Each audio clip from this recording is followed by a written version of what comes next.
Le passage de Marc 8, 31-38 s'accorde en général avec celui de Matthieu 16, 24-28. Il y a simplement quelques légères différences entre eux. Celui qui perdra sa vie à cause de moi et de la bonne nouvelle la sauvera.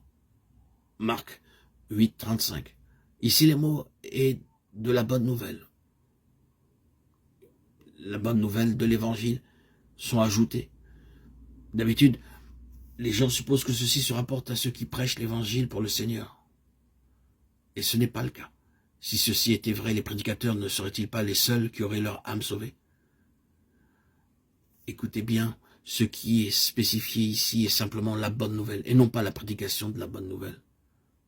Qu'est-ce donc la bonne nouvelle? Rien d'autre que l'évangile de Jésus-Christ, Fils de Dieu. Marc 1, 1. Le si grand salut dont il est parlé dans Hébreux 2, 3, 4, qui est conduire à la gloire beaucoup de fils, Hébreux 2, 10.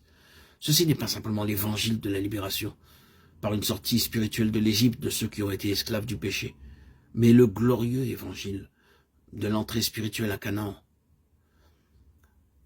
Perdre sa vie à cause de moi, Matthieu 16, 24, 28, c'est être contraint par amour.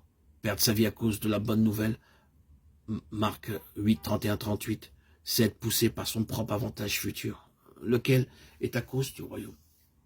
Car quiconque aura honte de moi et de mes paroles au milieu de cette génération adultère et pécheresse, 8, 38. Ceci a trait à quelqu'un qui n'est pas disposé à perdre la vie de son âme. C'est-à-dire quelqu'un qui, dans cette génération, ne veut pas souffrir pour le Seigneur et pour ses paroles. Dans cette génération adultère et pécheresse, il est nécessaire de perdre l'âme afin de témoigner des paroles du Seigneur. À moins qu'une personne ne soit réellement décidée à perdre son âme, elle ne pourra pas témoigner pour le Seigneur dans cette génération sans avoir honte.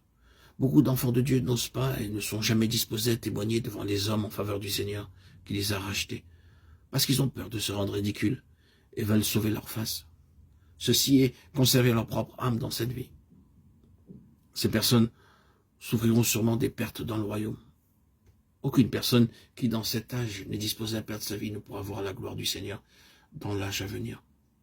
Tous ceux qui régneront avec Christ dans le futur auront perdu leur âme aujourd'hui. Aucune personne qui, dans cet âge présent, perd son âme ne manquera de la gagner dans le prochain âge.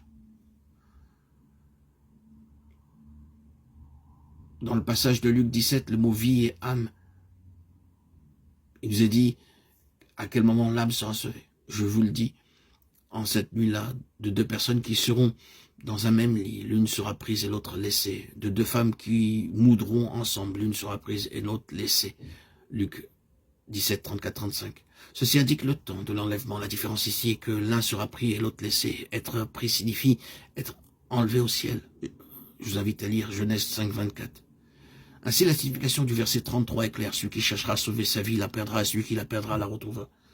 Celui qui aura sauvé son âme dans cet âge sera laissé à la venue du Fils de l'homme, tandis que celui qui aura perdu son âme dans cet âge sera pris à la venue du Fils de l'homme. Il ne semble pas qu'il y ait une différence entre les deux personnes, ni dans le travail, ni dans l'endroit. Toutefois, à l'enlèvement, quelle immense différence.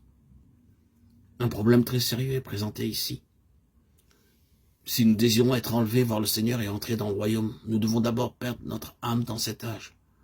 Pour l'amour du Seigneur, nous devons abandonner le monde, abandonner tout ce qui n'est pas en harmonie avec la volonté de Dieu, abandonner tout ce qui nous embarrasse et abandonner tout ce qui empêcherait nos cœurs de penser aux choses d'en haut. Si nous sommes comme la femme de Lot, essayant de préserver l'âme et n'étant pas décidés à abandonner quelque chose, nous ne serons pas pris et enlevés vers où le Seigneur nous ordonne d'être.